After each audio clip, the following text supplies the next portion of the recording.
Jesus says John the Baptist is the greatest on earth and the least in heaven.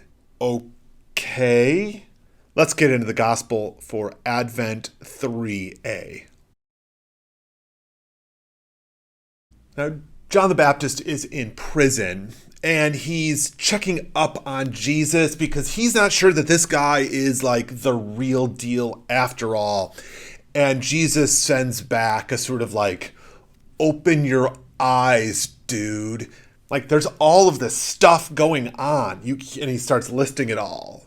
Then Jesus asks the crowd about their expectations. What were they expecting from John and the kingdom? Like, come on, dude. In a sense, Jesus does to them what he just does to John, which is sort of like, come on, like, get with the program here.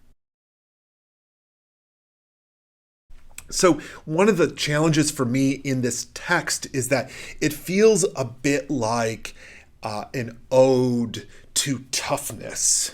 They're expecting John to be a reed shaken by the wind, or that they might be expecting the soft robes of those people in the temple.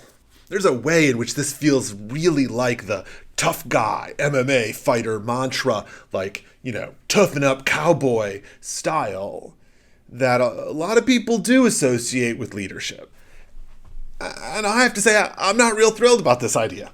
It doesn't seem to match what Jesus really does value, particularly when we look back at the Sermon on the Mount with the Beatitudes. Blessed are the poor in spirit. He doesn't say, blessed are the ones in the 10-gallon hats.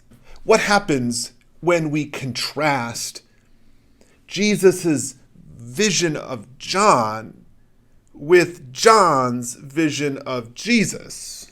John thinks Jesus is screwing up. He seems to think he's being light and wimpy compared with the vision he has of a Messiah coming on a war horse to slaughter Rome. In fact, Jesus is the one in the soft robes. So really, what is Jesus saying here?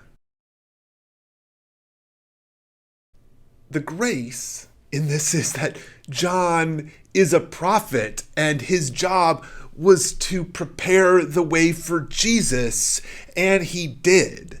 And so when we center our attention in this passage on John's expectations for Jesus, we might actually miss who Jesus really is. And we'll probably miss what Jesus is trying to communicate, right? The kingdom, greatness, and the love of God. That it all goes way beyond our human expectations. Thank God for that.